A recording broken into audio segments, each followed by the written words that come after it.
Magandang araw po sa inyong lahat mga kababayan. Ako po ay nananawagan po sa inyo na sana po ay huwag po ninyong gawing tapunan ng basura po ang ilog. Sapagkat hindi po tama po yun. Sana ay gawin po natin yung tama. Kung saan po ninyo ilagay yung basura po ninyo. Sana po gawin po yung tama ng pagtatapon ng basura. Meron naman po tayong truck na umiikot po sa naghahakot ng basura sa inyo mga kababayan.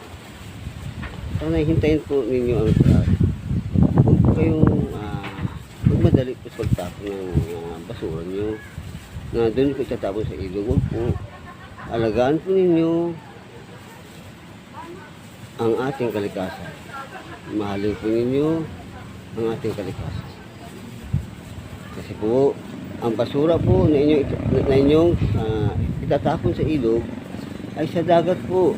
Ang punta po niyan, mga kababayan.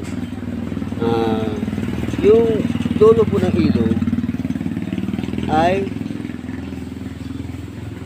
sa dagat po ang dulo ng ilog.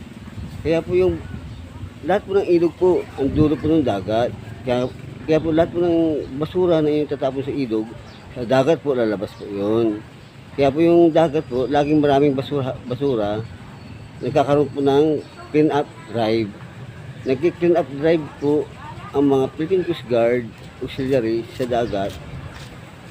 Naglilinis po ng basura. Laging may basura po yung dagat eh. Kaya ang aking pong pakiusap po sa inyo, huwag po ninyo itapon ang inyong basura sa ilog po. Panatilihin po ninyo na lagi malinis ang ilog. Kasi po, yung tubig po sa ilog ay recycled po yan. Yan po ay recycled. Paano po? Yung tubig po sa ilog ay doon po dumidiretso yan sa Lamesa Dam, Angat Dam. Kaya nga po tayo mayroong may needed water eh.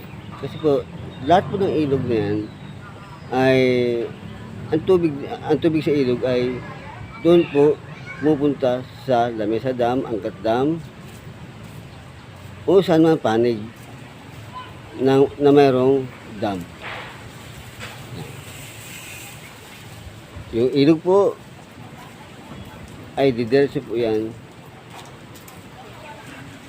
sa Lamesa Dam, Angat Dam o saan man po panig para magkaroon tayo ng tubig sa Maynila water. Yung inyo po ginagamit na tubig sa kusina, labahan, paghugas ng pinggan, pagsisipili po ay sa diretso. Doon po yan sa kanal. Yung kanal po sa diretso, sa ilog po. Kaya yung ilog, sa diretso po yan. Sa Lamesa Dam, Angat Dam, saan man panig yung lugar. Kaya po ang lahat po ng ilog po, ang dulo po ng dagat. Ayan. Sa dagat po, lumalabas, yung tinatapos yung basurahan, yung tinatapos yung basura sa ilog, ay sa dagat po yan pupunta. Dahil ang dulo ng ilog, ng lahat ng ilog ay dagat. Sana, maunawaan niyo po ang ating kalikasan. Dahil po ang ating kalikasan po, sira na po eh. Dahil po sa hindi po ninyo pag-aalaga ng ating kalikasan. Sana po iwasan po natin ang magtapon ng basura sa ilog. Mga kababayan, nakikiusap po ako. Sana po sa ating kalooban o sa ating puso, sana gamitin natin ang ating puso, ang ating kalooban na sa mabuti. At alam ko po na, na may mga sumusunod at meron namang hindi sumusunod sa batas. Sana po kahit wala pong nakasulat na bawal magtapon ng basura, ay huwag po natin gawin magtapon ng basura po. Kasi alam naman po ninyo yung batas eh, na bawal magtapon ng basura sa ilog.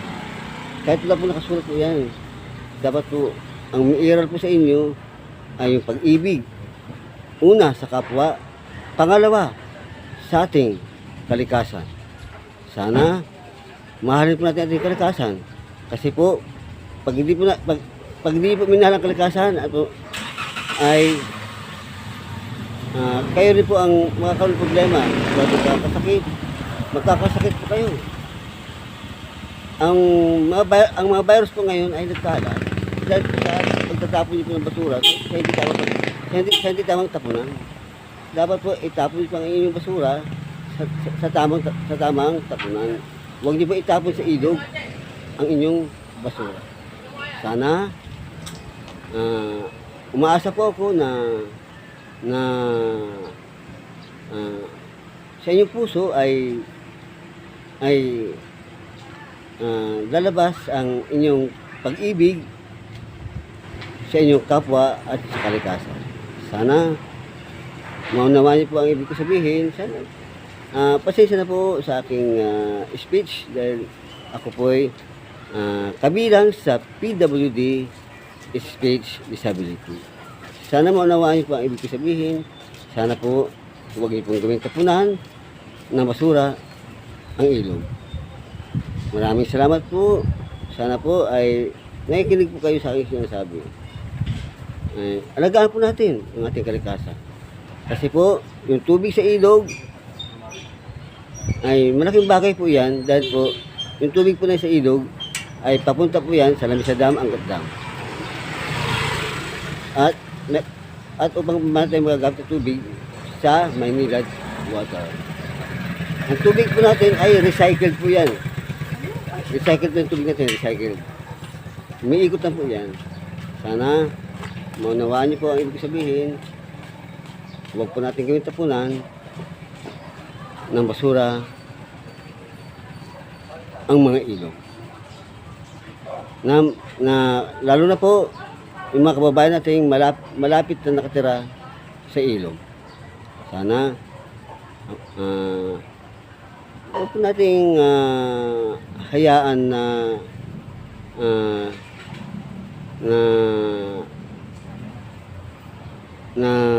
maging marumi ang ilog.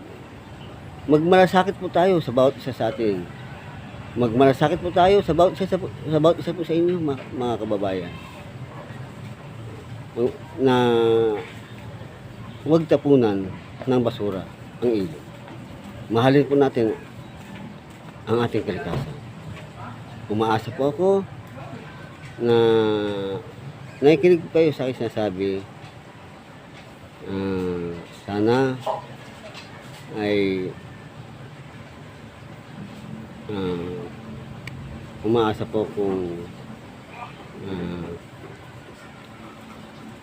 gagana o pairalin niyo po ang pag-ibig sa ating kapwa at sa ating kapaligiran. Sana po ay umaasa po ko na magiging maayos ang ating kalikasan at kapaligiran. Mga kababayan, sumunod na po tayo sa batas. Kasi po,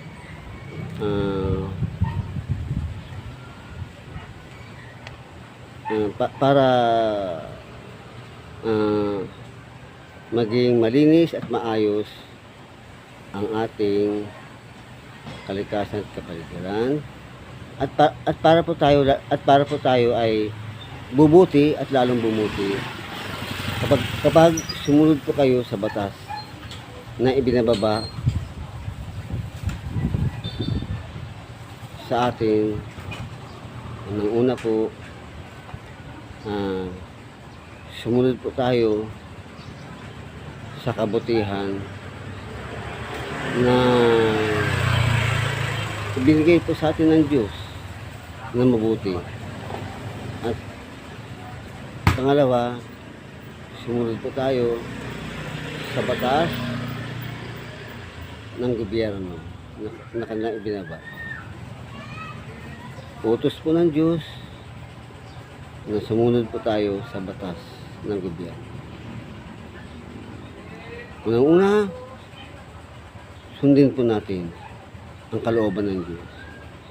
Pangalawa, ang batas ng gobyerno na kanilang ipinatutupad. Maraming salamat po sa inyo, mga kababayan. At ito po, ay papakita ko po sa inyo ang ilog. Na katunayan na hanggang ngayon, may mga basura pa rin at ginagawa pa rin tapunan ng basura. Papakita ko sa inyo